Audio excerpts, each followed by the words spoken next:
With our clinic, we're about 70% cash, self-pay. We work a lot with our patients to have access to healthcare. So anything diagnostic-wise, we always appreciate the amazing service that they offer to our patients and hospitality.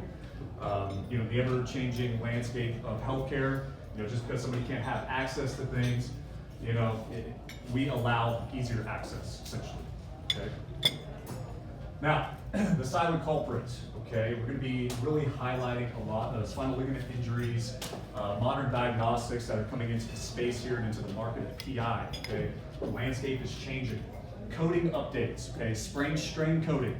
Those are kind of in the past, okay? As you guys are maybe seeing right now with documentation. And then, any of these coding changes that are actually coming into the space is gonna be actually representing on, for us as clinicians, what's happening for the treatment landscape. A little bit about me. There's some friendly faces in here. My name is Dr. Brett Chance. I'm a board-certified chiropractic sports physician, board-certified in physiotherapy, and I've done tons of panel speaks on concussions, brain injuries. I'm a certified CEU provider as well, the strength conditioning aspect, National Academy of Sports Medicine. My background, I'm a former Division I basketball player. And kind of what led me into this space was all of my injuries, right? Oh, someone's locked out. There you go. Welcome to the show, Michael. Not here. So I've had 5 hip surgeries, I've blown out both of my knees, and I've been through the trials of healthcare once again. I took a lot out of the healthcare system, and actually what I like from all my orthos, my PTs, my rehab, my strength coaches, everybody that I had the opportunity to work with, and I got rid of all the fluff. So essentially what I do now, all right?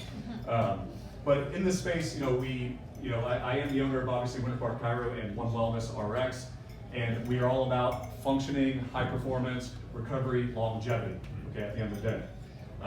Our office is very unique, and here's kind of our Mount Rushmore of clinicians that we have in our space.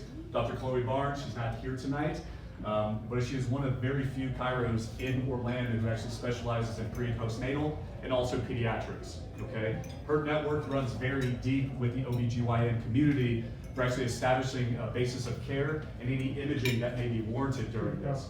Because we all know it's very, very difficult to manage pregnancy patients, okay? Dr. Jasmine Brown, she's in the house here tonight, so shout out. Yep. Another amazing clinician, of course, we have we have Danielle Duran as well. She's our nurse practitioner that we have on staff, and then Billy Mitchell is also in the house here too. Okay, she's our licensed mental health counselor. So we do a lot of mental health in the office as well, as we understand that healing is a little bit more not only the physical component, but also the mental component, right? So we pretty much have everything covered in our space. There's a little glimpse of what our office looks like. We're about 3,500 square feet. We have a full gym, rehab space in our facility. I pretty much just built this out for me. But we do everything from shockwave, lasers, all the jazz. But really, all roads lead back to the active component to actually healing and getting results. All the passive stuff is great, don't get me wrong, but we need to be able to understand how we can actually rehabilitate our patients correctly. So here's a little bit of insight on what we're going to actually be covering here today. Okay, spinal ligament injuries. How do we actually work up these injuries? Diagnostic procedures, legal implications, diagnosing changes. These are going to be huge. Pre-existing conditions. Pre-existing conditions now are just running rampant. Okay, disc herniations, pre-existing. Any injury, pre-existing. Anything, pre-existing. TBIs in the cervical spine profile. I'm going to touch a little bit on the cervical spine here, and then Dr. Mbeo is going to carry us home here tonight, all about TBI. So it should be really good. And then future care needs and understanding the permanency of what these injuries actually represent. Okay? So here you go. Here's the pitfalls of PI. I think you guys know this better than anybody. Okay, liability, causation, and documentation. We're going to be really focusing on causation and documentation here because I focus a lot of objective data. We want to really bring this home. So today we're going to walk away with 3 simple things. Okay, what the 3 main spinal injuries actually look like. Okay, because we want to simplify these things. There shouldn't be any confusion. Okay, confusion is very contagious in this market. I have to say that.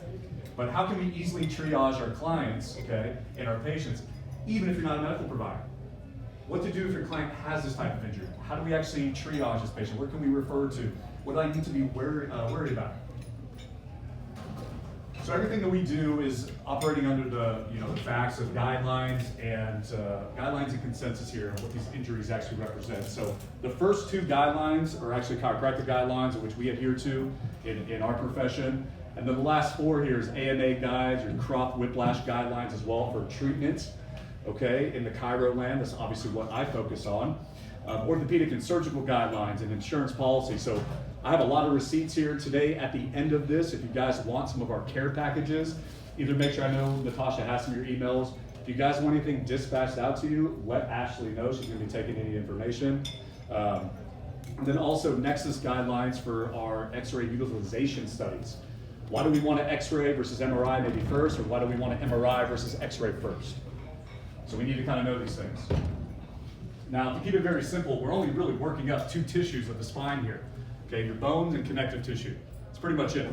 Okay, everything else is going to be adjacent factors. We're only going to be focusing on these two here today. We're going to talk a little bit on disc injuries because everybody knows the disc, right? Okay, pre-existing conditions. But also the ligamentous, the supportive structure to the spine. So here's the three main injuries of the spine. This is the only injuries that the spine is going to have. It's your fractures, your break, disc injury, or a spinal support ligament injury. Now, if you guys do not know this, your disc, okay, are actually spinal support ligaments. Okay, there's one few in there. Okay, now, when we're actually talking about our support ligaments, this is what we're going to be highlighting here today. All right. Now, most cases only look at 10% of the pie here. All right. I know for me, if I'm getting treated in light of physicians, I want the entire workup. All right, not 10%, but we're only looking at 10%. This is only coming from the disc. Okay, everybody wants an MRI, we get a disc, okay, great. If I don't have anything that's positive on the MRI, it's pretty much useless, okay? Now, clients don't fully recover because we're not giving them the answers, right? We're not able to diagnose. If we can't diagnose, we cannot effectively treat the patient. And then ineffective settlement process, and then early care cutoffs too. Insurance is gonna try to minimize these injuries as best as they can, and that's their job. But we want a little bit more than this. Now we're talking about mechanisms of injury and force vector systems. Okay, this is important because every injury here leaves behind a derangement pattern. Okay, a derangement pattern is found with objective findings or biomarkers. Okay, this is a derangement. The person was injured. We have derangement to bone. Okay, this is an injury. Okay, that is a definition of an injury. Now, when we start asking questions about, well, how do you injure the spine? Right? Nobody knows. It's kind of blanketed answers here and there. Nobody knows. So I try to put up this vicious dog and kind of give you guys a little illustration here. But we can all identify maybe what a dog bite looks like and kind of put those pieces together. We can identify what a burn looks like and put those together. But how about a spinal injury? Can't really do that. So, the objectivity of what we're actually measuring, once again, is going to be found in either blood work. Everybody kind of, maybe has had a routine physical done before. They're looking at biomarkers. We're getting objective data. We're getting objective data now from this X-ray and then also MRI. However, there's still subjectivity to this. Okay, did this actually happen from the accident? Was this documented? Did we document bruises, scrapes, cuts, lacerations to the skin? I'm sure you guys have some stories about some of these injuries. But just highlighting a little bit into the disc, since this is one of the things that we all know very, very well, is that majority of the time, the disc injury is actually not going to be the majority of the patient's symptoms, period. Okay? We'll go a little bit into actually what the symptomatology is of a disc injury versus a spinal support ligament injury, but not a lot here, okay? Not a lot. Now, when we start getting into our ligamentous injuries, because we are going to be highlighting this today because this is kind of our main talk in the CLE, okay? But in this, we actually want to be able to pick up now these disc injuries a little bit more acutely with our diagnostic imaging and flexion extension views, all right? But we're also going to get these measured, mensuration, measured. So right now in the market, hopefully you guys are seeing more flexion extension x-rays coming through. And surprisingly, this is like a new thing. Oh yeah, flexion extension, everybody. It should have been like that in the first place, because it's a trauma. Trauma demands flexion extension views, period. Okay, that is in every single guideline and consensus out there when you're treating spinal trauma and or triaging from an emergency standpoint. So here's your two symptoms, okay, of a disc injury. You have axial pain and or radicular symptoms, okay, and they're gonna follow very, very specific pathways here. Then everything else is gonna be spinal support ligament injuries. Look at that list, okay, radicular pain is still on there. Check, it kind of matches up here. So now if I don't have a disc injury or maybe a clean MRI, but my patient is experiencing radicular symptoms and pain, that does not mean that my patient is not injured. Okay, it just means we're maybe missing something. But we're gonna come back to all these different symptoms as well a little later on. But dizziness, drop attacks, earfulness, balance difficulties. What does that sound like? It sounds like a TBI to me, right? But this is spinal support ligament injury. Now with this, we're going to be capturing two different motions, okay? We have excessive translation. So think about your spine. If there's too much motion going front to back, it's going to irritate the hell out of that joint, okay? Then we also have an angulation pattern as well, okay? So you start creating different angles and patterns into the disc and creating a lot of pain. Now this is straight out of AMA too, okay? Once again, I'm going to be really just dropping guidelines and consensus and really talk about what these injuries actually are and what they mean. So this comes straight out of the AMA here, okay? You cannot determine the severity and location of a spinal ligament injury without an excessive motion test. Wow, pretty powerful. Okay, so we actually need this test to be able to signify a spinal support ligament injury. However now, we need objective data to roll this through. These injuries cannot be eyeballed. They need to actually be measured. I reference the 5th edition because that's what I specialize in is 5th edition. However, it's also in 6th edition too. So we talk about permanent impairment ratings and all that. 5th and 6th edition are always up for play. Now, with our ligament injury assessment here, okay, we're always looking for thresholds, okay? If we peak thresholds, it's gonna actually pull up our objective data here and represent, once again, guidelines consensus. But FDA cleared technology that is used here, data is admissible and reproducible, passes your Doppler-Price challenge, and guidelines and consensus driven, once again, we're able to generate these reports back in minutes, okay? Now this is huge, because this is gonna really set the tone now, right? Especially as we work out. Our office is not a pass-through clinic. We get patients on day one. We have a lot of unattached patients that come in just based on our social media presence and actually what we do in the space and the market and how we advocate. So we're working these patients up from day one. Now, patient peaks a threshold here, boom. Automatically, system picks up C3, C4, C4, C5, okay, which are some of the most common disc herniations that you guys see in the market too on MRIs, which are pre-existing conditions, okay? But now I actually have a little bit more acute findings here that puts this patient into a surgical candidacy based on these guidelines. Pre-qualification status. Doesn't mean the patient needs surgery, but it pre-qualifies them because the data is speaking to us now. So these are, once again, your measurements, okay? Your translation and angulation findings here. These are very simple once you guys actually start reading through this. All you're looking for is those red highlights. This is it, okay? And then we do the rest of the work. There you go.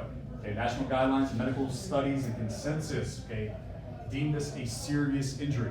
Okay, this is in every single orthopedic journal. Okay, do you have any questions? I did that one. Okay. Yeah. So, how do we know what's normal? Exactly. So we have all the normative data. So this is based on all the normative data in the database. Okay, this is hundreds of thousands of studies. Normal is not going to pick up there. So you're going to be anything under 3. Okay, 2.5, 3 if we're talking angulation because this is translation as well. So anything over 3.5, you're in a surgical candidacy. Okay, angulation findings here, we're not seeing any angular motions, right? So vertebra is not peaked this way, it's more slippage this way. So now if I have a disc herniation in that level, we know treatment is going to be maybe a little bit longer for that patient. More intervention is going to be involved for that patient as well, because now we have complications of ligament laxity and too much motion through that area. Okay. Exactly. So this is exactly. So yes, exactly. And I'll take a lot of questions at the end of this too for you guys. Okay. But yeah, I mean, this is all this is all built in database here. This is all FDA cleared, right? There's a really strict processes that go into this. So I know you guys will have a lot of questions on this. But this is not new in the market. None of this stuff is proprietary at the end of the day. It's how you cohesively put this stuff together, okay, for the patient, and actually how you work it up. There you go. So let me go ahead, I'm gonna actually show you live kind of what this injury actually looks like. Okay, it's very interesting.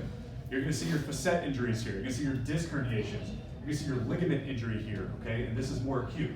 So we'll kind of key in. I don't know if, let me see, maybe there should be some volume here. Oh, blow the roof off. Here we go.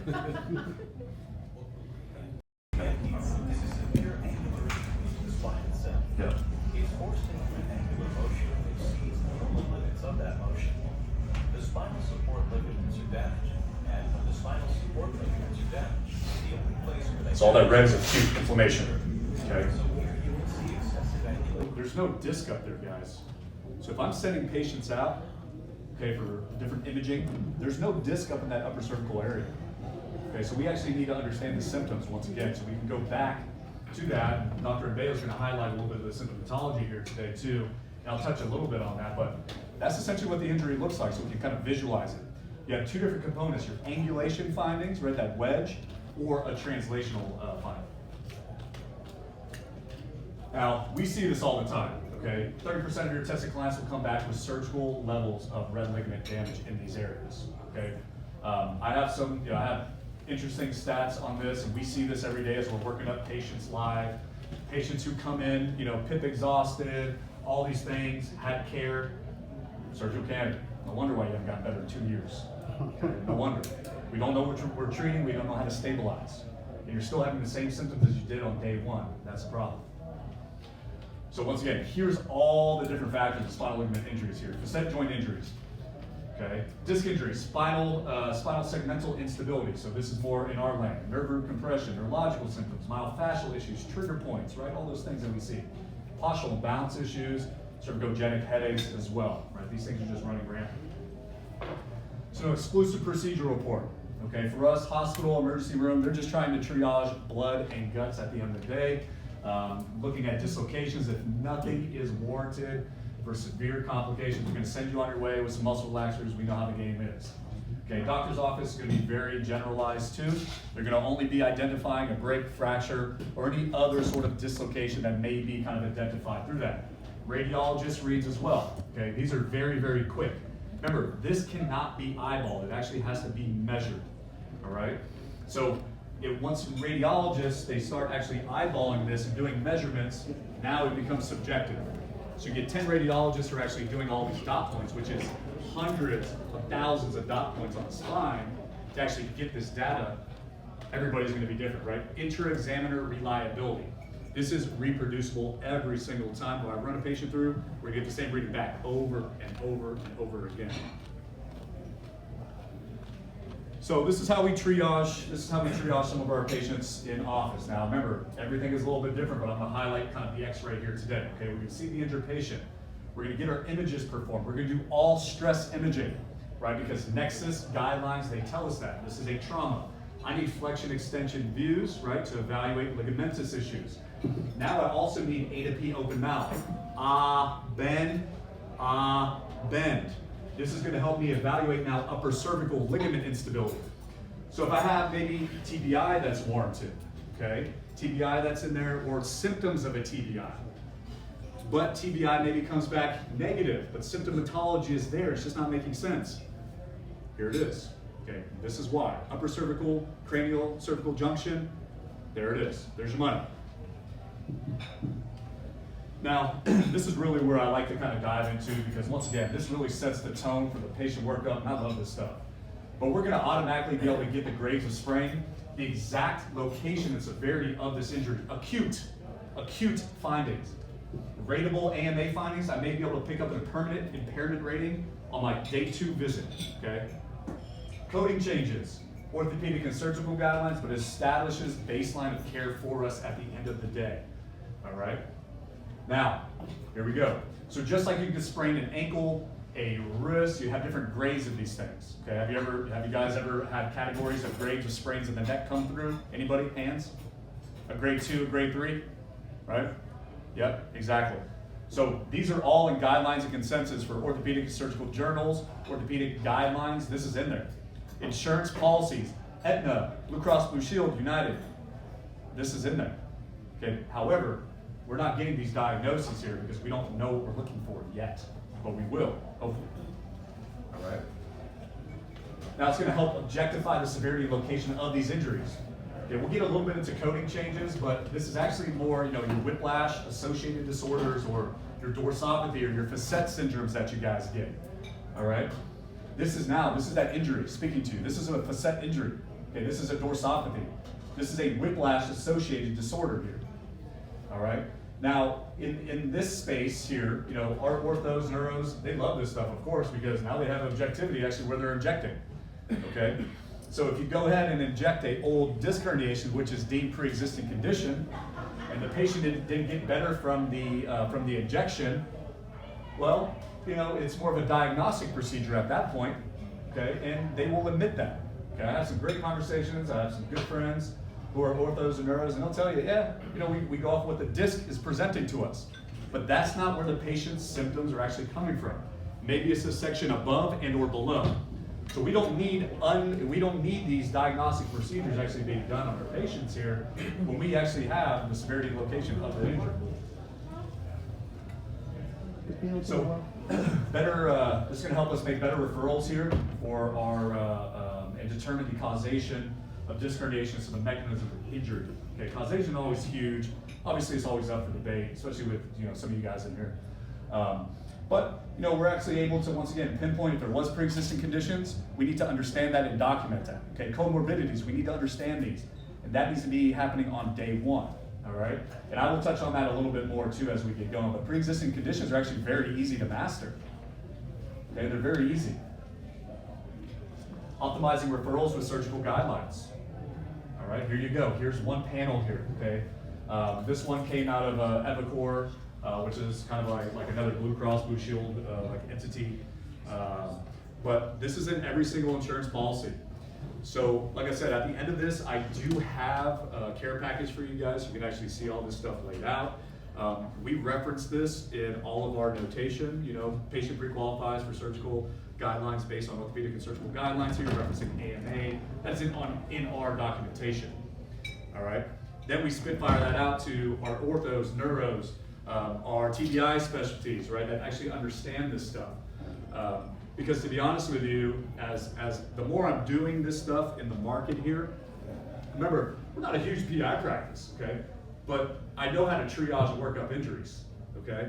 I've been on sidelines, I've been on the court, I've done a lot of different things in my space. And these should not go, these things should not go missed or undiagnosed. Now, future care needs and permanency. We can generate a permanent impairment rating on visit 2, even visit 1. It just depends on how fast I get the person in to triage for an x-ray, But this is a huge jump here. You have a category 2 rating, maybe a 5 to 8%.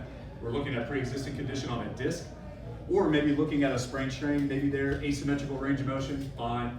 But now maybe we'll jump to a category 4. Okay, this is a 25% whole person impairment rating like that, okay? So it's huge. Okay, and these are once again referencing all of our data, our normative data here, against the threshold into what AMA actually states and says. Croft care guidelines, this is more for us in this space. This justifies our treatment. Have anybody heard of the Croft guidelines before? I know some of you guys. Yeah, I know. You put your hand down. You're good. You're a good student. Okay. No, so Croft guidelines, it's okay. What is the basis of care? Why am I seeing this patient 4 times a week? Why am I seeing this patient 3 times a week for 8 weeks? What is the basis of this, right? So this actually gives us some guidelines. So now I'm able to communicate with my attorney team at the end of the day and say, look, we're dealing with a permanent injury here.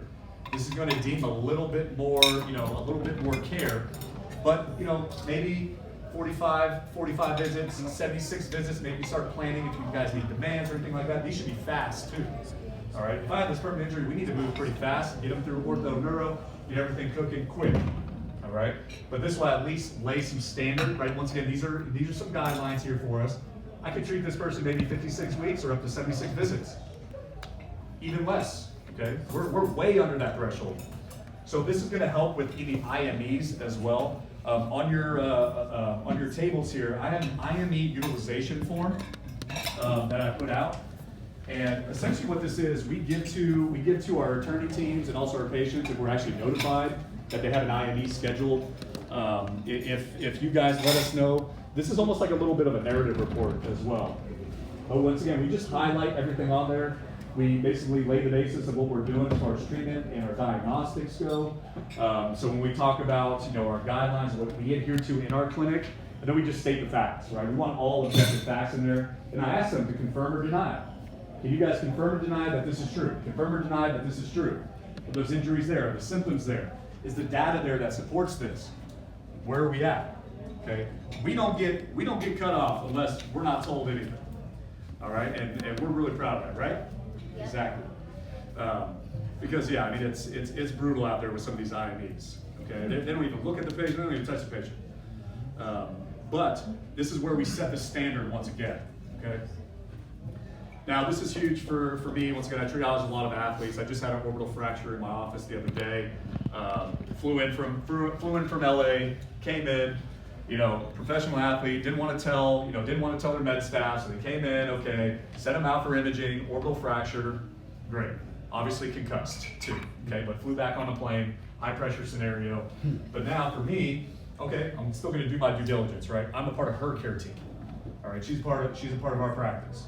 So, I'm gonna triage her appropriately and say, look, this is kind of where we're at treatment time-wise for you and healing. You need to go see, the surgeon. She had to go to a plastic surgeon for this one.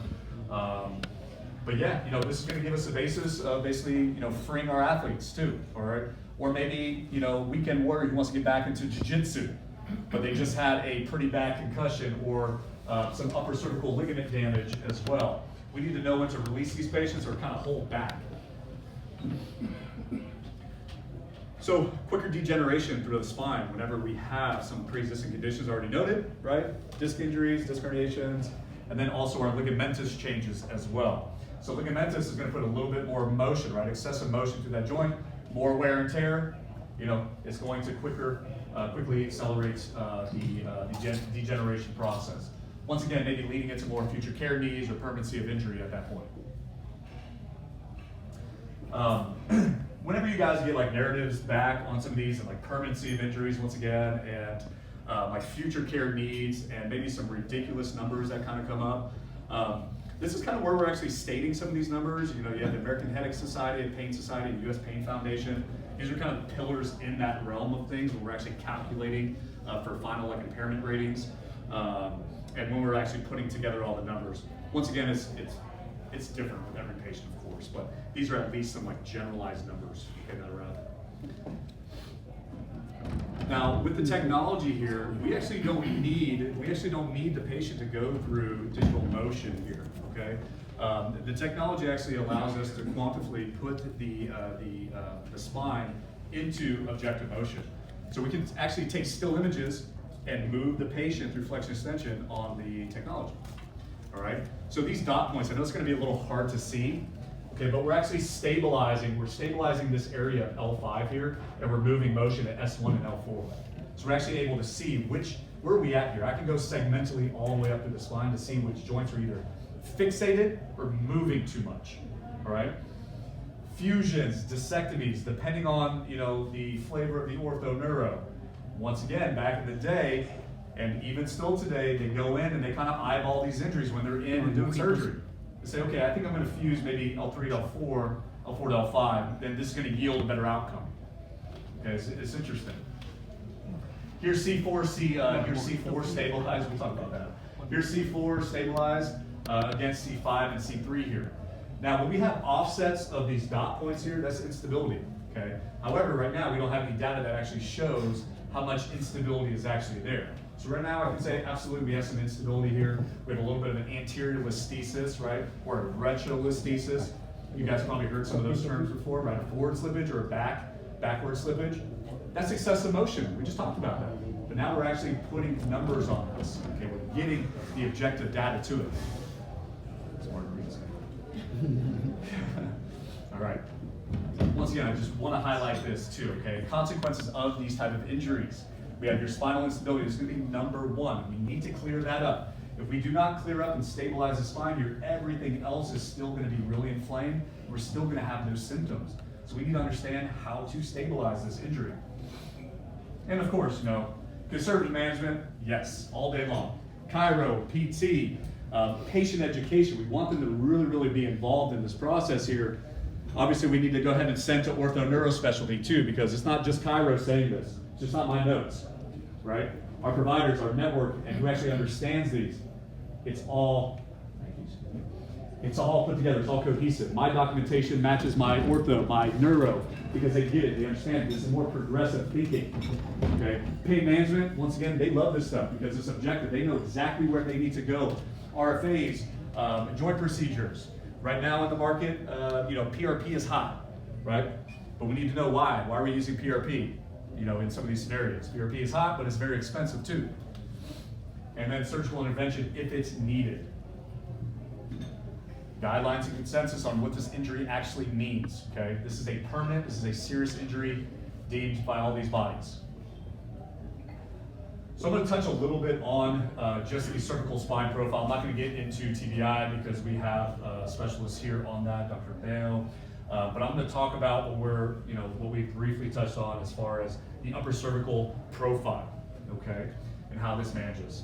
Now I'm going to actually bring this a little bit bigger here in a second, but this is going to once again help us determine those non-disc spinal ligament injuries in that upper cervical section.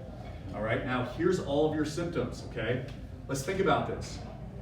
Balance difficulty, visual disturbances, drop attacks, heart rhythm issues, right? Autonomic dysregulation, blood pressure. They can't catch their breath. Their breath. Now they're dealing with maybe hormonal changes, systemic issues, maybe gut dysfunction. All these things go into this upper cervical ligament instability. It's huge. So these are all of these symptoms, and that overlap. The overlap is there. It's the same exact symptoms as a TBI, but we need to know what we're looking for. Okay. It's very simple. This is all we're looking for here is this overhang. Okay, this is the lateral mass. This is in a position, bend, bend. I'm shooting an x-ray. Now, when you start dealing with instability, a lot of these factors, and I want you guys to think about maybe clients that you have right now that you're trying to figure out, I don't know, the symptoms just don't make sense. Think about some of these things. Think about ligament instability here today. Start putting it together, all right? But this is what we're looking for. Upper cervical ligament instability here based on this lateral mass translation. I threw those lines up there right now. Okay, we can actually get measurements on that. All right, but that is huge. And I'll have Dr. Mbeo touch on that, but positional preference too. Some patients, if they turn their head, they pass out. Why does that happen? Some patients turn their head, heart rhythm goes up. Okay, blood pressure spikes. Maybe because I turn this way, blood pressure goes up. Why is that? Ligament instability, brainstem function, autonomic dysregulation. So a little bit about what we do in our clinic and actually how we triage these. Now, in our space, we have different certifications actually able to triage and treat concussions in our space. Chiropractic and manual therapy, absolutely, yes, all day long. However, if a patient is actually dealing with autonomic dysregulation, you cannot adjust this patient. You're going to make them worse. Okay, you need to understand a high velocity adjustment, crunch, crunch, crunch, the patient's gonna be even worse off. So we'd end up doing more low volume amplitude type of movements, more positional preference for the patients, obviously different forms of manual therapy.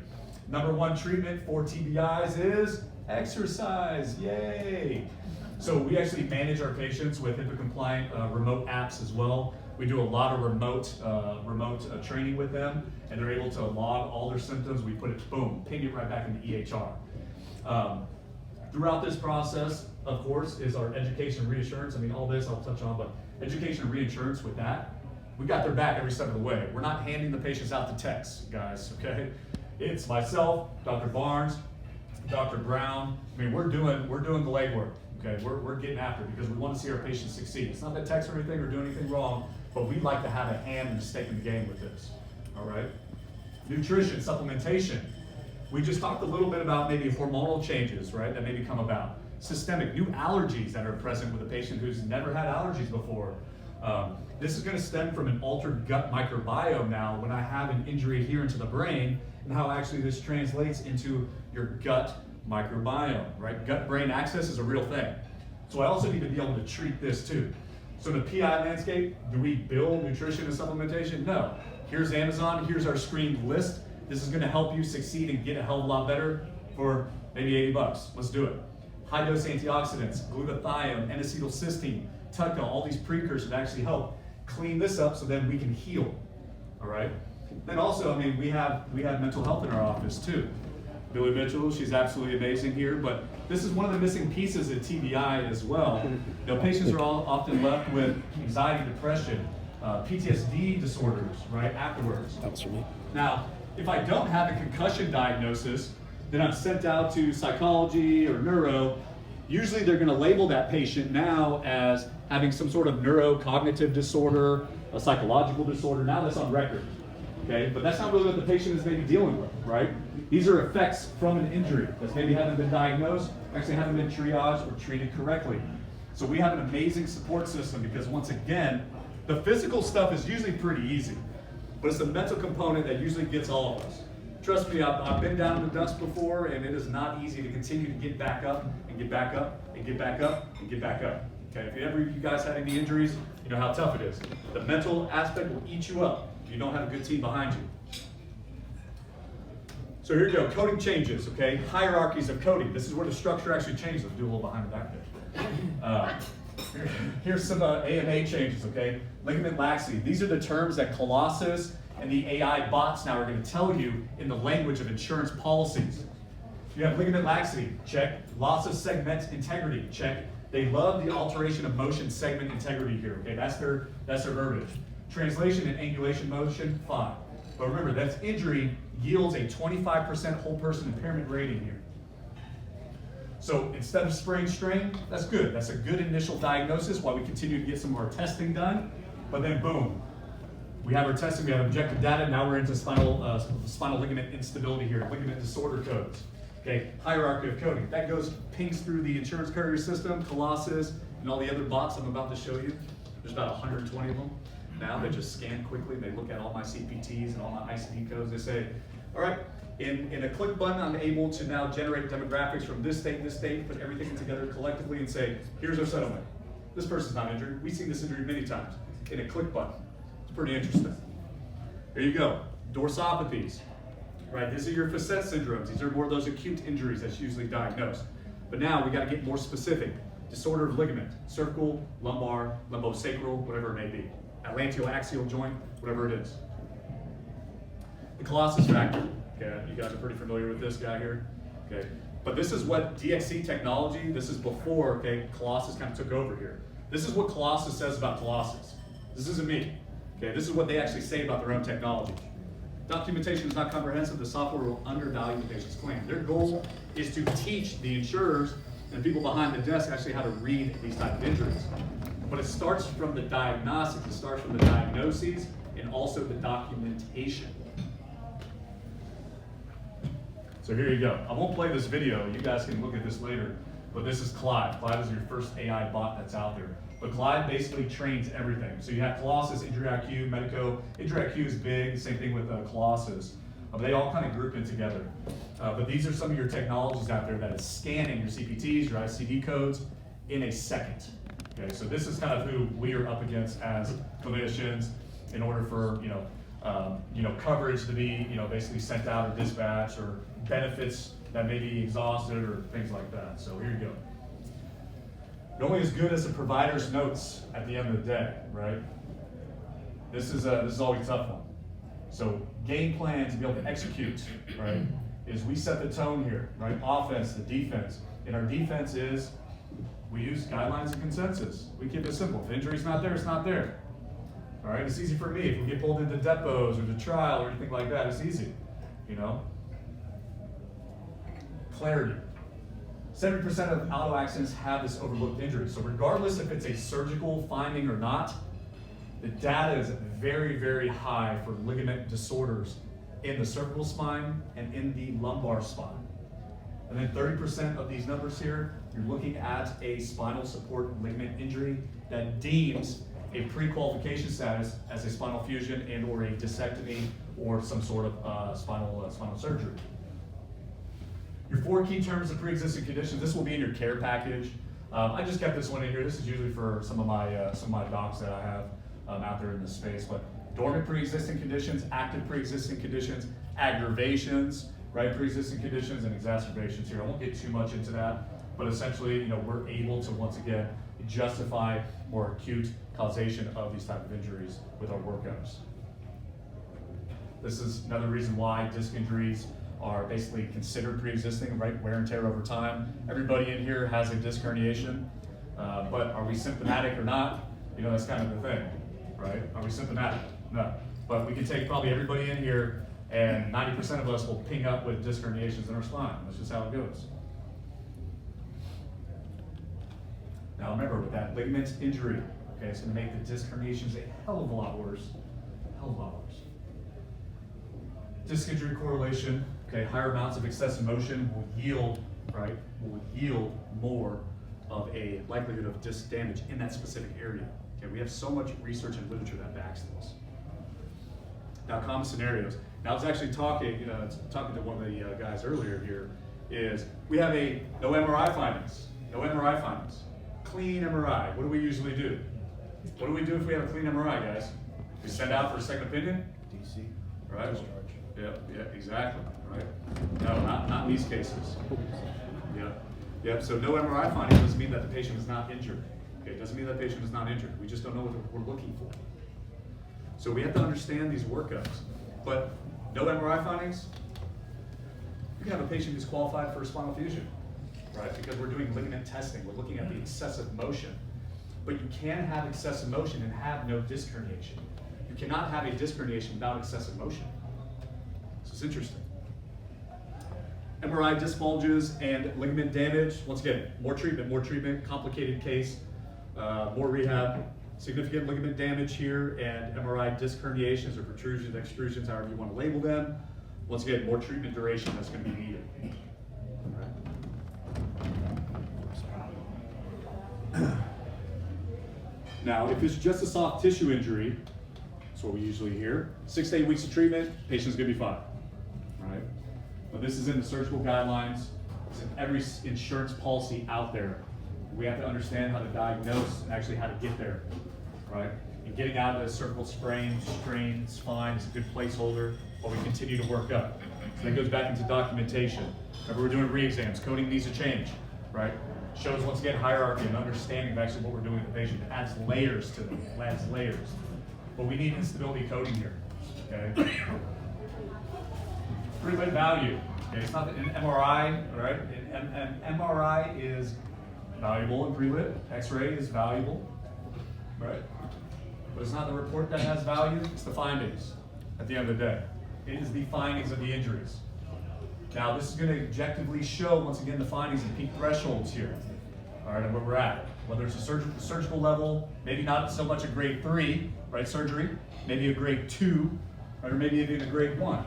These are still pain generators for the patient. Kind of highlighted a little bit of the IME forms there. I'm always happy to answer questions for you guys at the end of this.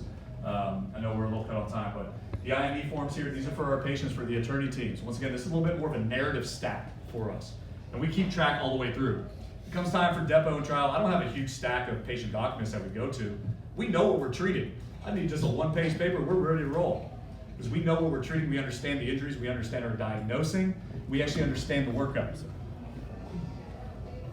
And remember, it's not my opinion on it. I'm just going to be referencing guidelines and always coming back to consensus on why I did X, Y, and Z for this patient. So all of our doctors are trained in this evaluation process, okay? Our documentation, guidelines, and our treatment approach. At the end of the day, we want patient results, right? We want these patients to actually get better, rehabilitate quickly, okay, quickly. And then attorney results for you guys at the end of the day. But you need good documentation support, you need good providers in your network, all right? But any questions? Once again, I will lay this out for you guys at the end of this. We'll take a little bit of a quick break, let everybody kind of refresh. and let Dr. Mbeo take course here. We'll also be sending out an email too with all your CLE credits too. Okay. All right, guys. Thank you.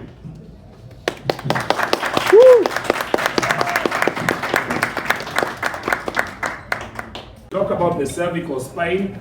We can't complete a cervical spine evaluation without really talking about traumatic brain injury, because many of the symptoms that our patients with cervical spine, or the reasons that they develop a cervical spine injury, are the same reasons that they will develop traumatic brain injury and have traumatic brain injury symptoms. So there's a huge overlap. Whenever you're talking cervical spine, you really have to talk about traumatic brain injury. Whenever you're talking traumatic brain injury, you really do it justice by talking about cervical spine. So it's really a dovetail conversation. Now, by specialization, I'm a neurologist. And so my interest in taking care of patients started me off as an adult neurologist. And then my first board certification was in neurocritical care. So neurocritical care has neurologists taking care of patients who are acutely brain injured. And it's usually a devastating brain injury. And perhaps I'll say beyond brain injury, I'd say nervous system injury. So taking care of patients who are neurologically injured in the ICU. So that was my first specialization. Taking care of that subset of patients led me to my second fellowship training and board certification, and that's interventional pain management.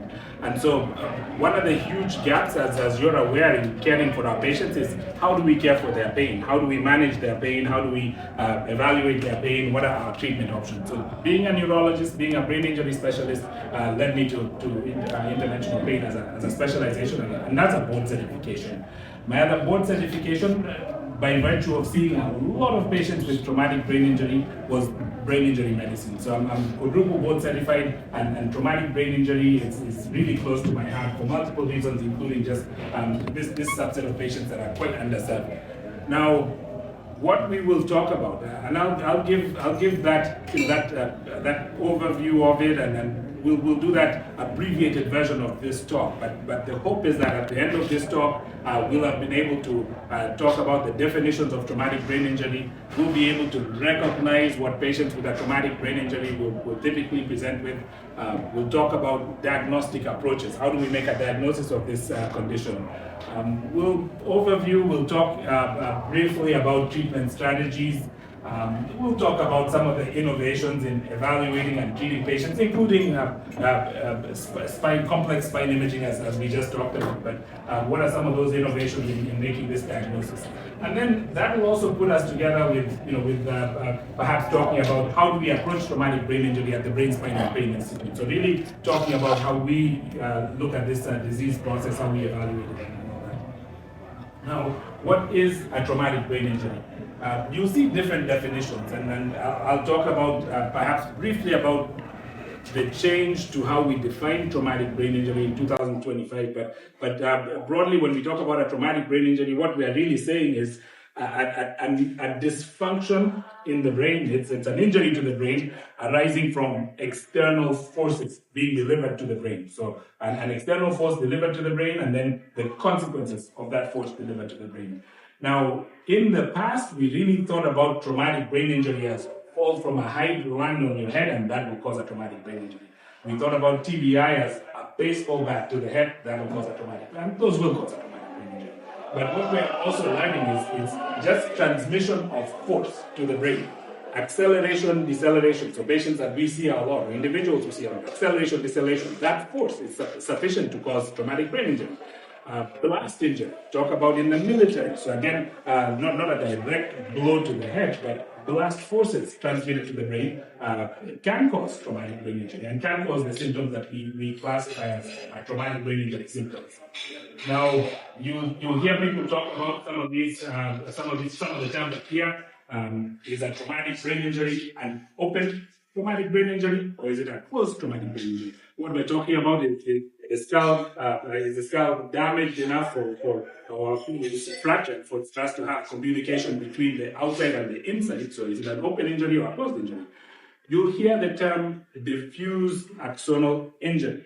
Diffuse axonal injury. So again, as we're talking about traumatic brain injury, DAI, or diffuse axonal injury, is a reflection on the diffuse nature, the global nature of this process. Many times these traumatic brain injuries are not sometimes they're But many times this injury is diffusely distributed through the hemispheres of the brain. An injury to the left hemisphere manifesting with injuries to the right hemisphere. So who contributes what you want.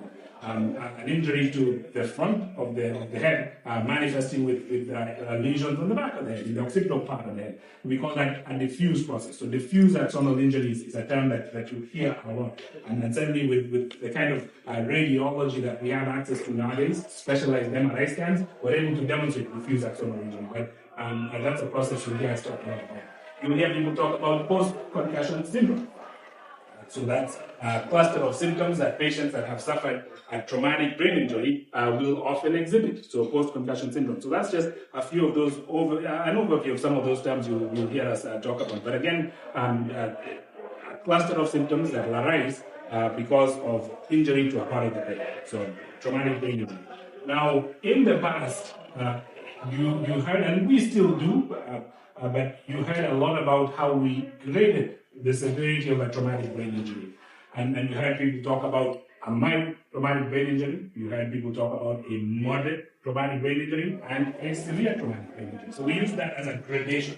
How do we classify or categorize the severity? Now, when we used the term mild, what we were referring to was an injury that may or may not have caused a loss of consciousness, maybe a brief lapse of awareness, but subsequent to that, the individual exhibited certain symptoms. Headache, dizziness, thinking trouble, sleep changes, things of that nature. But they did not have that classic prolonged loss of consciousness. We call that a mild traumatic brain injury. Many times, in that categorization, a mild traumatic brain injury did not exhibit changes on CT scan. So we still use that. So mild traumatic brain injury. Moderate traumatic brain injury, more prolonged duration of loss of awareness. Changes may be apparent on imaging, so CT scan may show some changes. We call them contusions, little bruises on the surface of the brain might be apparent. But again, that loss of awareness is not as long as what we would categorize as a severe traumatic brain injury. Prolonged loss of awareness in that situation. CT scan many times in that situation will show us changes. We will see bleeding in the brain. We will see hemorrhages in different locations within the skull canal. So severe traumatic brain injury. Now, this definition of mild, moderate, severe, it served us well. It served us well over years, but it has a bit of a misclassifying effect. And why is that? One might be left saying, well, a mild traumatic brain injury is mild, so you're not as affected as somebody who has a moderate or severe TBI. You're okay. Yours is mild, and that's very inaccurate in our definition of it. Medically, we know that. Socially, in our interaction with patients with traumatic brain injury, we realize that most of the patients we see will have, by definition, that mild traumatic brain injury. Their symptoms are not mild. They can have lasting symptoms, changes in thinking and memory that last now and from the point of injury and thereafter. Dizziness, so changes in vestibular function that will be present at the beginning and thereafter, life-changing. Headaches that will be present from the time of injury and will be present and part of them thereafter. So those patients that would be classified as mild do not have mild symptoms. And so that's a miscategorization. It makes us falsely assign them to a category where we think, hey, mild can't be that bad. That's incorrect. Nowadays, what we're actually pushing for, and this was actually published in two of the leading neurology journals, the Journal of Neurology and probably a couple of months ago, just talking about let's reclassify mild, moderate, and severe. Let's reclassify this. Let's look at traumatic brain injury as what we call what's the clinical presentation when they come on in. Did they lose awareness or did they not? What was their Glasgow coma scale? That's just a little piece of it.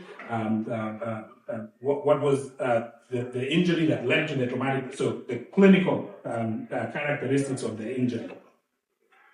The second part of that new classification is biomarkers. So what do biomarkers tell us about this traumatic brain injury? When we talk biomarkers, we'll talk about it in a few slides. Biomarkers, we've talked about imaging as a biomarker. Some of the new things that we're looking at as biomarkers are blood-based testing. blood biomarkers. If any of us right now experience left-sided chest pain that radiated up the jaw and went into the arm, if you went to the emergency room, the very first thing would be they would obtain 2 biomarkers. One would be a blood-based biomarker, trying to look at damage to the heart. We call that troponin, and we call the other one CPK. And the other biomarker would be what we call an electrophysiologic biomarker. They put EKG leads on your chest to understand what is the heart doing. Is this a heart attack? Similarly, in traumatic brain injury, we are learning that when neurons are injured, we can detect biomarkers. So a simple blood test can help us understand that brain injury. So in this new classification, we're looking at biomarkers. So we're not talking mild, moderate, severe. We're now talking about what's the clinical picture that led to this traumatic brain injury, what are biomarkers telling us about the severity of this brain injury, what is imaging telling us about this brain injury. When I say imaging, there's what the CT scan show, and what the more advanced image tells us, the MRI. And then we also look at comorbidities. Who was the person coming into this brain injury? Did they have a pre-existing history of depression, a pre-existing history of anxiety, PTSD, and things of that nature? Because those will affect how they will do after this brain injury. So looking at the person in totality. So as opposed to talking mild, moderate, severe, what you hear us talk about is what we call the CBIM classification. Clinical picture, the biomarker picture, the imaging findings, and then what were the medical comorbidities. And that really in totality helps us understand how injured is this patient. Now, what causes traumatic brain injury? And these are just a few. In our setting, in the setting that we sit in right now, what really leads to a traumatic brain injury in the people that we see, it will be automobile accidents. In an automobile accident, it could be acceleration, deceleration, head against the headrest or head against the steering wheel, airbag against the face or things of that nature, head against the window. So blood, a frank trauma that will impact the brain. In the automobile setting, again, acceleration, deceleration without impact to the head. In fact, sometimes that will come up. How can you tell us that this individual suffered a concussion, yet it says in the documentation that the head did not strike anything in the vehicle? Acceleration and deceleration, absolutely. So acceleration and deceleration. So the brain, as it exists in our skull right now, is like jelly. So think about jelly, the consistency of jelly. Now, this gel exists in a protective cavity, the skull cavity, which is really firm, really hard, and then for a protective reason, that's what it is. Now, acceleration and deceleration can be sufficient in our patients to cause this jelly-like organ to shake up in the brain and to suffer forces and to suffer disruption, to suffer traumatic brain injury. So most of the patients we will see will be in automobile accidents, that will be widely. There'll be falls. And we talked about easy to understand why falling from this ceiling head first will cause a traumatic brain injury, but fall, just a slip and fall as well, can result in a traumatic brain injury. We see a lot of patients, athletes, who suffer traumatic brain injury. In fact, our understanding of traumatic brain injury over the last few years accelerated because of athletes, our football players, who what we realized was at a very, very high incidence, with a high occurrence, these young, highly refined athletes who are peak performers, for some reason, they suffered premature degeneration of their brains, and we call that chronic traumatic encephalopathy. So really early on, they started to manifest movement disorders like Parkinson's. They started to manifest cognitive changes similar to Alzheimer's, and neurobehavioral changes. So athletic related traumatic brain injury, quite common. Our military exposure, so bomb blasts, grenade explosions, without shrapnel, just that blast force is sufficient to make that traumatic brain injury a reality in our military exposed veterans and anyone in the military. But several other reasons why traumatic brain injury will occur. Now, what is that patient's experience with a traumatic brain injury? What are the symptoms of a traumatic brain injury? What will they talk about? So sometimes coming to the clinic or having conversations, it'll be vague complaints. How do we identify? It'll be vague things. I feel like my brain is foggy. It feels like I'm in a haze. I feel like it feels like every day since that accident, I just feel like I'm in a daze. I just can't keep up with conversations. And these are actually clinic conversations we had today. So these are conversations day to day. The team that works with me as we take care of patients. These are conversations on a daily basis. It's almost scripted. It's almost scripted, but it's the reality that our patients are experiencing. So brain fog, trouble keeping up with conversations. I forget things. I walk in a room and I forget why I went into that room. And that's ever since this injury that I suffered, ever since the accident. I feel dizzy all the time. So, and it could be dizzy when I turn this way. It could be dizzy when I go from sitting down to standing up. When I go from laying down to sitting up, I feel dizzy. This new dizzy feeling that I just can't explain, and many more. That's what they'll tell us. Now, in terms of some of the symptoms that we can parse out medically, headaches, pretty common. So that post-traumatic headache is probably one of the most common clues that a traumatic brain injury has occurred. And the headaches have different, we call them phenotypes, different behaviors. Some of the headaches start to behave just like a migraine headache. And that's important because the options we will utilize to try and help out with those headaches will be the same options we use for migraine. Sometimes it will be dizziness or motion sensitivity. Now when I get in the car and we're trying to get from A to B, I just can't stand that. We have to stop. I threw up multiple times, and that's a conversation we'll have multiple times in clinic. So that dizziness, that movement sensitivity. Fatigue, overwhelming fatigue. So trouble staying awake, trouble, well, not now, this is different. This is 8 p.m., this is the TPI job. You will have trouble staying awake. But then so this intense fatigue, that's different than how they felt before. This is an individual who woke up at 5 a.m., the day began at 5, they were active, they were alert, they were engaged in the gym, and then thereafter really busy with their work and things of that nature. And after this traumatic brain injury, after this automobile accident, overwhelming fatigue, they're walking in a fog.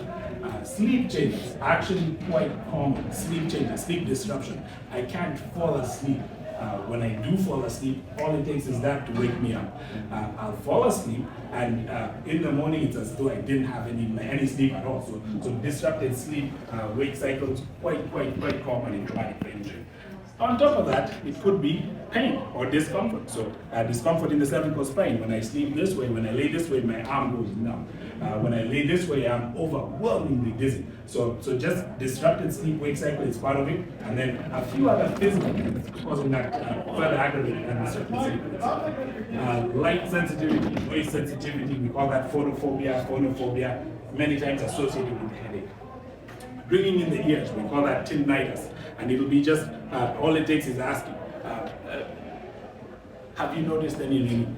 Oh my goodness, I didn't realize that was part of what it was. I didn't realize that was from the injury I suffered. Yes, I've been having this ringing sensation in my ears, things of that nature. So, many things that sometimes they will offer, but then in my experience taking care of patients like this, we typically will have to go down a list. And then there's that click of recognition. My goodness, I didn't realize that was part of it. That's why you felt it. And yes, I've got this ringing in my ears. Yes, my ear feels full, really clogged up, things of that nature.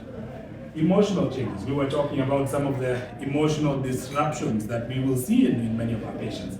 That will be the patient that will call incessantly and with mood swings, and we don't realize why. Their loved ones don't realize why. Talk to a husband. In fact, I value having loved ones in the room when we're doing this exam, because they'll offer so many things that the individual would not offer, and then they'll say, my goodness, ever since this happened, this is the worst person. I wish we didn't get married. And they'll say that. They'll actually say that, but they'll admit, they'll say, well, the turning point was that brain injury. So emotional changes, heightened irritability, emotional lability, we call that sometimes on one extreme pseudo-bulbar affect. One moment we're laughing, and the next moment we're crying, and the next moment we're laughing, pseudo-bulbar affect. Again, just because of how this diffuse process affects the brain. Depression, heightened anxiety. Now, traumatic brain injury is not just that physical blow to the head. It doesn't end at that point. That blow or that injury to the head triggers a neurochemical cascade. It triggers neurotransmitter dysfunction. And not unusual to see patients that had underlying depression now needing to have their medications adjusted. Why? Because depression got a lot worse. Not unusual to have patients that did not have any pre-existing psychiatric comorbidities now needing medications for depression and anxiety because a neurochemical dysfunction has been created by this brain injury.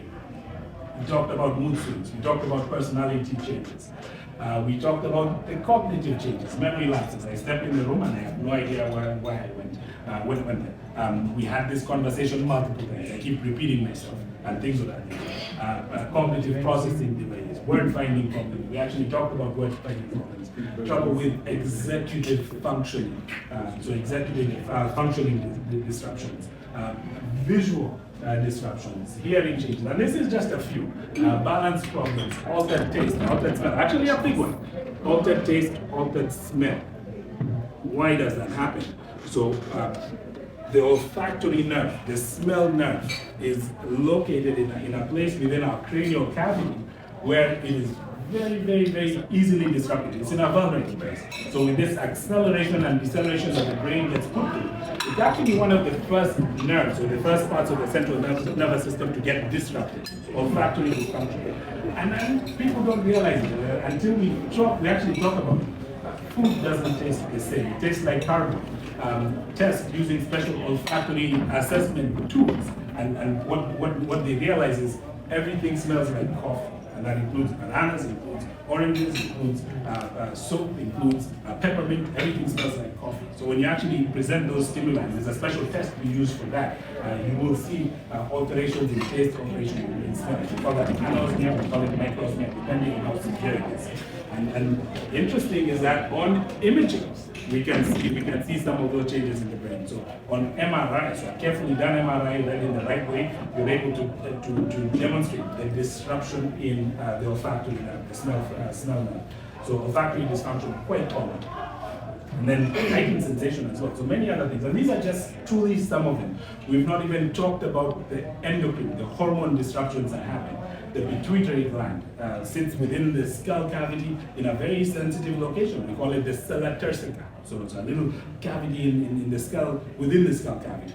And with this acceleration and deceleration, it gets shaken within that, and the pituitary gland connected to the rest of the brain using by a stalk. We call it the pituitary stalk. So not unusual for, and well, why is that important? That is the central location for hormone production. So as we talk with our patients with a traumatic brain injury, one of the questions again would be a question on libido, and some will actually talk about that being a turning point. Ever since all this happened, everything was disrupted. So hormonal disruption, and that's just one of them. But those are some of the symptoms that come in. How do we evaluate a patient with a traumatic brain injury? I'll present two approaches. And neither is wrong, one is just more in-depth than the other. Now, in the standard way that we evaluate traumatic brain injury, when a patient comes in, you'll hear people talk about the Glasgow Coma Scale. When they present to the emergency room, you'll see documentation reflecting the Glasgow Coma Scale. And now what we're using that for is to communicate among providers the level of brain disruption. How asleep or how awake are they? How spontaneous are their movements? How spontaneous is their verbal output? How spontaneous is their eye opening and things like that, the Glasgow Coma Scale. So the higher the scale, the more neurologically intact they are. So part of that standard evaluation is the Glasgow Coma Scale. It has its inaccuracies. In fact, in many of the patients that we will see, or the clients that you will take care of, will fall under that quote-unquote mild traumatic brain injury. The Glasgow Coma Scale was 15, which is that's the highest it can be. 14, just a notch below that high level. Why is that important? I've had that question asked. It's because Dr. Mbeo, you say they suffered a traumatic brain injury. Yet, the documentation stated that the Glasgow Coma Scale was 15. Now, you do not have to have a disruption in the Glasgow Coma Scale to have a traumatic brain injury. And so that's a misconception. But as clinicians, we use that as that initial triage tool and that initial communication tool, the Glasgow Coma Scale. So the standard approach would be to talk about that. The other standard approach in evaluating a traumatic brain injury will be to get a brain CT. So anyone presenting to the emergency room with concerns for a traumatic brain injury, you'll hear us talk about, let's get a head CT. Caveat. Many times, in fact, in most of the patients or the clients that we will talk to, say for that catastrophic brain injury, many times that head CT will be negative. Now, that does not rule out a traumatic brain injury. In fact, that question's been asked of me many times. Doctor, you say that this patient suffered a traumatic brain injury. Look at the ER documentation. It stated that the head CT was negative. Do you still agree? Do you still state that they had a traumatic brain injury? And I say without a doubt I do. Because traumatic brain injury is a clinical diagnosis. And then the other reason is truly a CT scan is a screening scan. What we're trying to use it for in the emergency room is to make sure there are no bleeds in the brain, there are no masses in the brain, there are no fractures of the skull, there are no catastrophic things, there are no things that no issues present that need us to direct care emergently. So a CT scan is a screening scan. It will in many cases be negative. That does not rule out a traumatic brain injury. So if there's one thing to take away from this, is a negative head CT scan does not rule out a traumatic brain injury. It's just a screening scan that we use. More advanced ways of evaluating the brain with imaging we will talk about would be special formats of MRI imaging. We'll talk about that. Again, in the standard approach, it has us carry out a neurologic exam, quite important. What is their neurologic status? What are their cranial nerves? What is their motor function like? What is their sensory function like? What is their balance like? What are their reflexes like? So what's that neurologic exam like? What's their level of wakefulness? What's their short-term recall like? So in that standard approach, that's important. It's important to do that initial screen, but recognize that it's just a screen. Now the more definitive approach is to go a lot deeper into understanding the brain, similar to what we do at the Brain Spine Pain Institute. Now, in really evaluating a patient with a traumatic brain injury, important to think about advanced imaging. When I say advanced imaging, that would be MRI. When I say MRI, I want you to think about DTI. So when you hear MRI, think DTI. Hear MRI, think DTI. So if somebody comes to you and says, hey, let's get a brain MRI, or I got a brain MRI in this patient that I thought had a traumatic brain injury, ask yourself, is there a DTI? DTI stands for diffusion tensor imaging. So it's a specially formatted brain MRI. Think about it as a special filter applied to a brain MRI to show us at the microscopic, almost at the microscopic level, damage or injury to tracts in the brain, pathways in the brain, disrupted tracts in the brain. So that those will show up on a DTI MRI. So not just a regular MRI. In fact, I've had many situations where a regular MRI will be inconclusive. In fact, could be read as quote unquote normal. Subject that same individual to a DTI MRI, and those microscopic diffuse injuries to the brain, that diffuse axonal injury becomes apparent. So MRI, think DTI. MRI, think DTI. So that's part of how we evaluate a traumatic brain injury on Brain Spine Pain Institute. A second part of that evaluation of a traumatic brain injury is going to be a deeper dive into neurocognitive functioning. Think about it. These are the same individuals that will come in with complaints of short-term memory deficits, brain fog, executive functioning changes, and different ways. They will not say I have the executive functioning changes, but they'll describe symptoms that tell you there's a disruption of the brain. And so, really important to carry out a neurocognitive assessment. There are two ways we can do that. A really detailed neurocognitive assessment actually will take a day. So that will take a day, and in fact sometimes multiple days, because we're really going in depth into assessing different domains of brain function.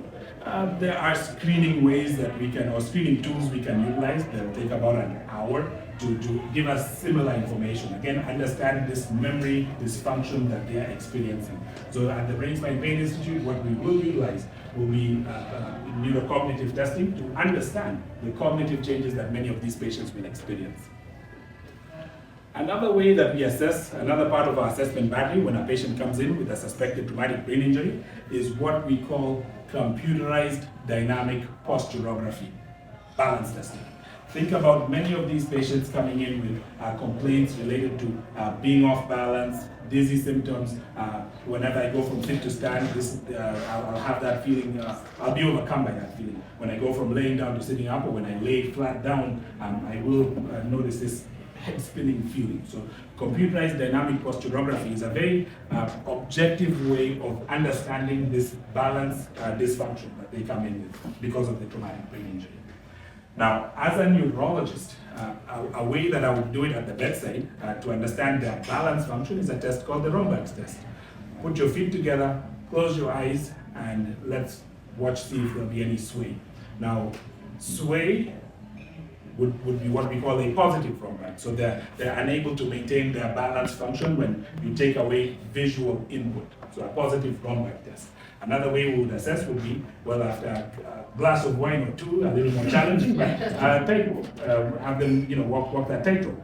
At the bedside, that's a way we assess what we call vestibular function, balance function. But in a much more objective way, we perform what is called computerized dynamic posturography.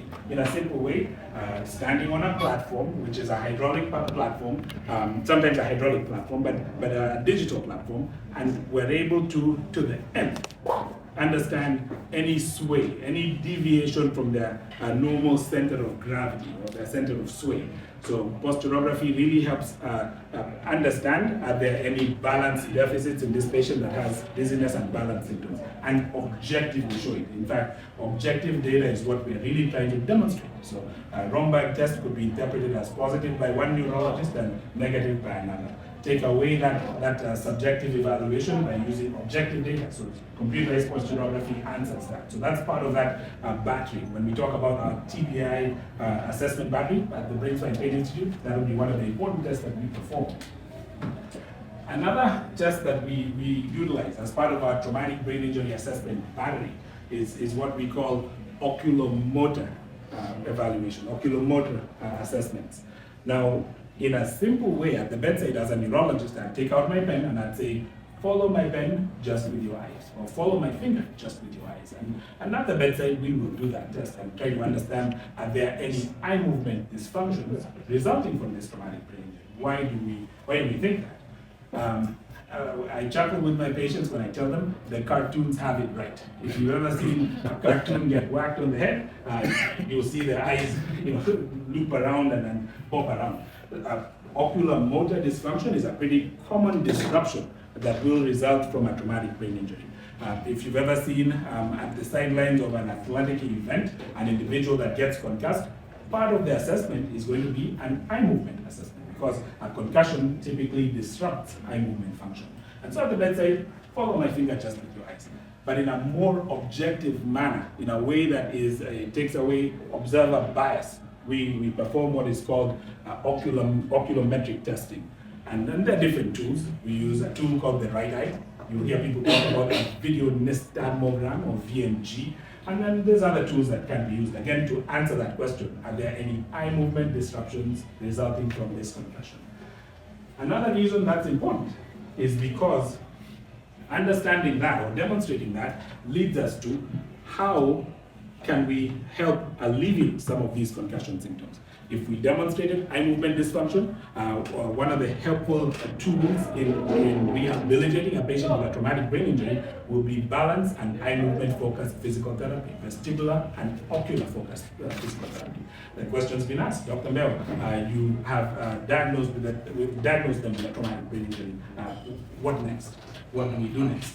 And now really understanding many of these metrics helps us design a treatment protocol to help out these patients. So eye movement dysfunction, balance dysfunction really helps us tailor a rehabilitation program that will help these individuals. Truly not on this list, and not because of lack of value in that. Not on this list is a comprehensive spine assessment. Quite important. At the Brain Spine Pain Institute, any patient that comes in with concussion symptoms will have an evaluation by myself as the neurologist, and they will have an evaluation by the physical therapist to understand what is the rest of them, what's the rest of their symptomatology, but what is their spine doing? A part of their concussion rehabilitation will involve assessing the spine and addressing spine-related issues. So an assessment of the spine, we talk about the imaging that we've talked about, and then a few other tools that we utilize to assess the spine. Crucial, because addressing traumatic brain injury will require addressing what's happening in the spine. Now, another part of this evaluation battery is what we talked about already, biomarkers. Biomarkers. That is the hot topic in traumatic brain injury diagnostic testing. Biomarkers, blood-based biomarkers. And over the last few years, they've been in the research realm. About a year ago, they took their place clinically, so we utilize them clinically to evaluate traumatic brain injury. And as the years go by, you hear more and more about the use of biomarkers. Did they do a blood test to diagnose this traumatic brain injury? So pretty big. Little comment is on biomarkers. This began in the military. So military exposure to blast injury, and then the need for emergent decisions. Is that injury enough for us to make that decision to extract this individual, take them to Germany, or take them to Japan, or take them to a place where there's higher access to medical care? There's no neurologist following them around, or neurosurgeon following them around. But quick decisions have to be made. There's no CT scanners in the Humvees, but decisions have to be made. And biomarkers started off in that realm. And as that's been utilized in our life, medically, we start to use that. And in the emergency room, in Florida, I will talk about perhaps ORMC being the first center in Florida to utilize biomarkers to diagnose traumatic brain injury. So right now, if you went to ORMC and somebody thought traumatic brain injury, you'll get a head CT scan, but you'll also get blood-based biomarker testing. At the clinic level, the Brain Spine Pain Institute is the first clinic, not only in Florida, but probably count a few other locations, that uses blood-based biomarkers to diagnose and understand traumatic brain injury. But that's quite important as far as just understanding this injury and then directing our care. Objective data. Now, this is pretty much what we've talked about. We've spent time talking about that. What's that conventional treatment pathway? How do our patients progress as we evaluate a traumatic brain injury? We start off with there's that acute phase, that initial injury phase, and that phase is the focus of that phase is rest, data gathering, maybe acute symptom management. As time progresses, we start to get into the more active phase in management, and certainly by probably about a few weeks in, you start to see us get a lot more aggressive with the rehabilitative phase. So initially, there's that initial phase of rest. That phase, mistakenly, we used to assign weeks, maybe months, to that initial acute phase, weeks or months, and that was incorrect. And what we realized over time was the patients that we told to, you had a concussion, let's lock you in a room and bring you out when the symptoms are gone, those actually did a lot worse than patients where therapy was started earlier. So we pushed to start therapy earlier, so get into that active phase a little earlier than what we used to do. So, and then the interventions we'll talk a little bit about the interventions, but pushing for that treatment-based phase, that therapy-based phase earlier than what we used to do. Why rehabilitation? What's the role of rehabilitation? Is there a pill that we can take to alleviate the symptoms of traumatic brain injury?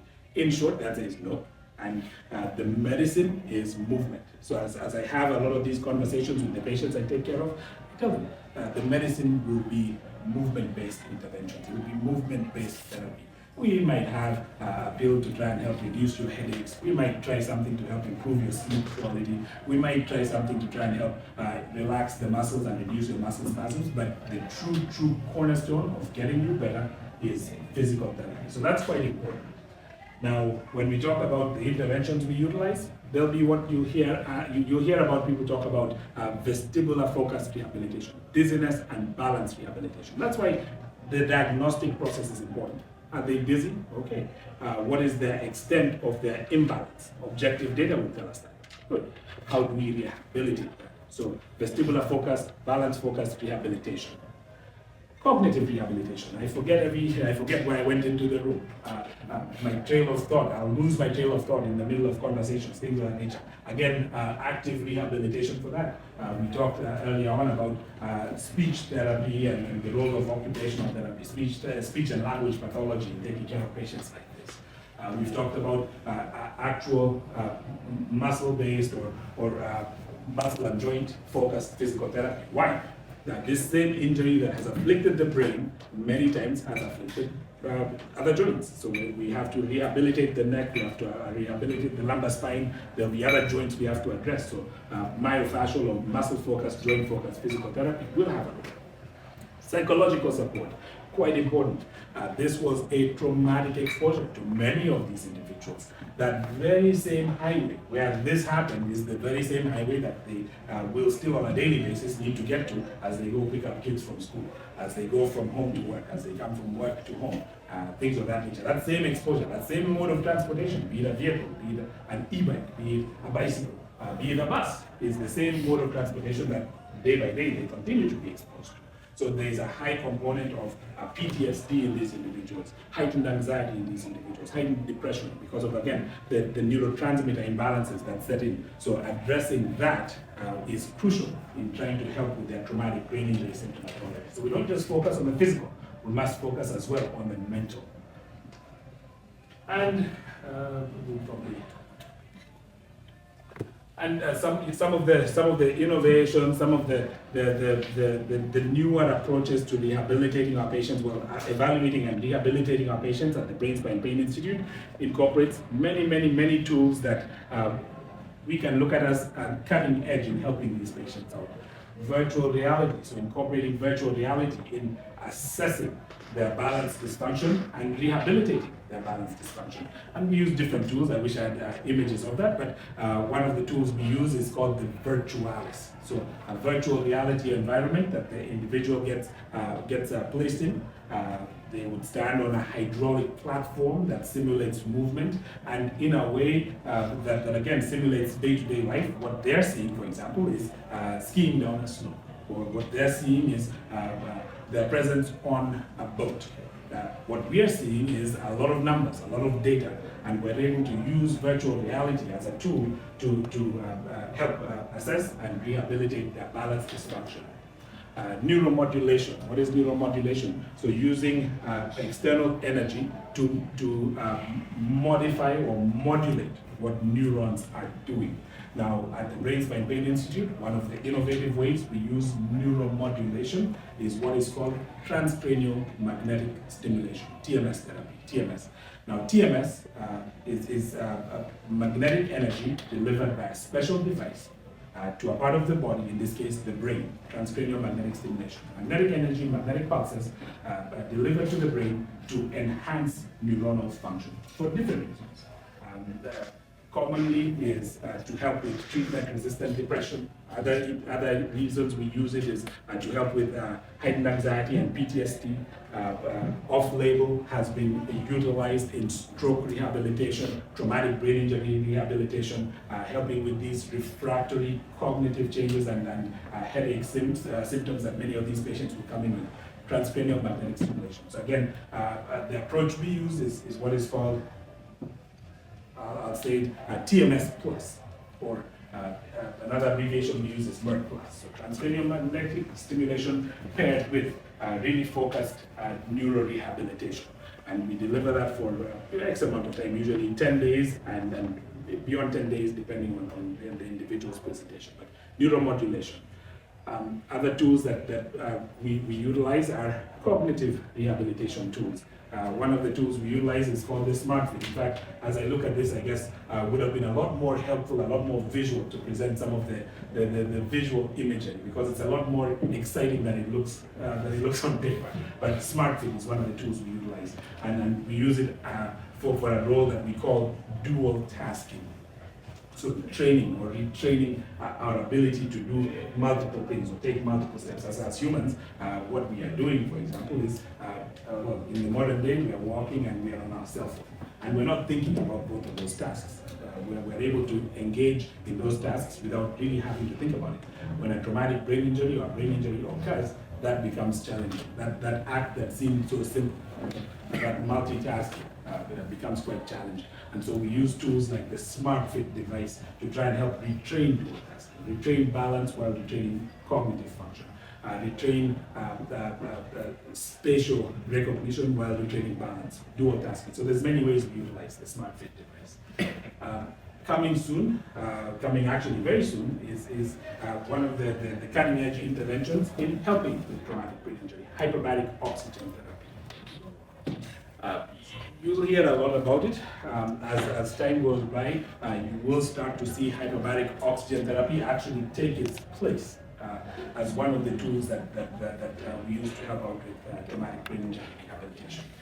In fact, close to us, the Tampa VA is currently conducting the largest traumatic brain injury hyperbaric oxygen therapy trial in the nation. So you'll see that soon. But using hyperbaric oxygen therapy to help reduce inflammation in the brain and help improve neuronal function, that's one of the interventions that we will start to utilize at the Brain Spine Pain Institute. We've talked about specialized physical therapy, specialized maneuvers, focusing on vestibulars, focusing on musculoskeletal. So many tools to, again, address the whole person. And we cannot forget addressing the psychology of what's going on. So neuropsychology psychology has been disrupted.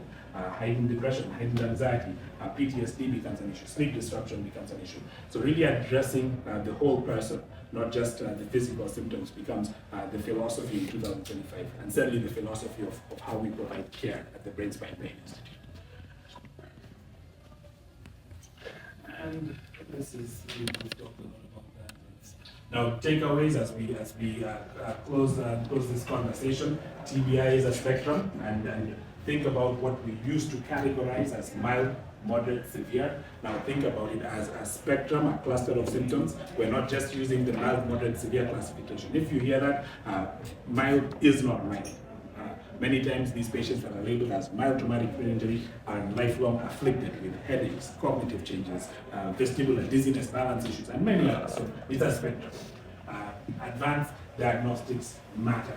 What you need is objective diagnostic testing. You need objective diagnostic testing that can stand the evaluation by different specialists, and then across the board will be adopted or utilized by different specialists to evaluate traumatic brain injury. Advanced diagnostics matter. Advanced MRI, eye movement evaluations, balance evaluations, cognitive evaluations, blood-based biomarkers. So advanced diagnostics matter in 2025.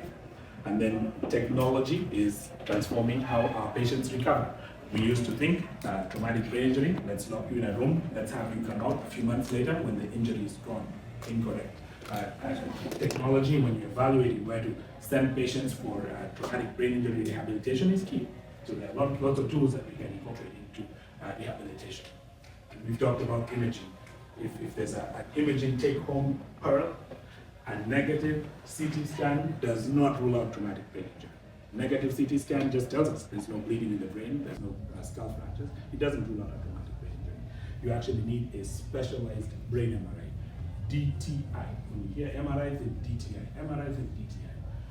And rehabilitation, as we evaluate these patients and treat these patients, we must really incorporate multidisciplinary rehabilitation strategies.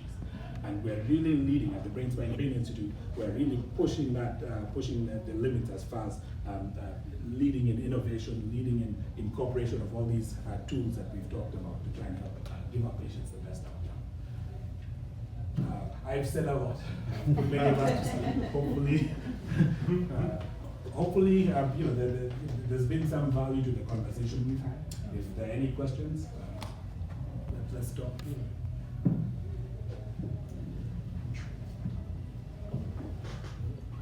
Every day. Perfect. Exactly. So I do my job in one way or the other. I put you to sleep or you know everything. All right.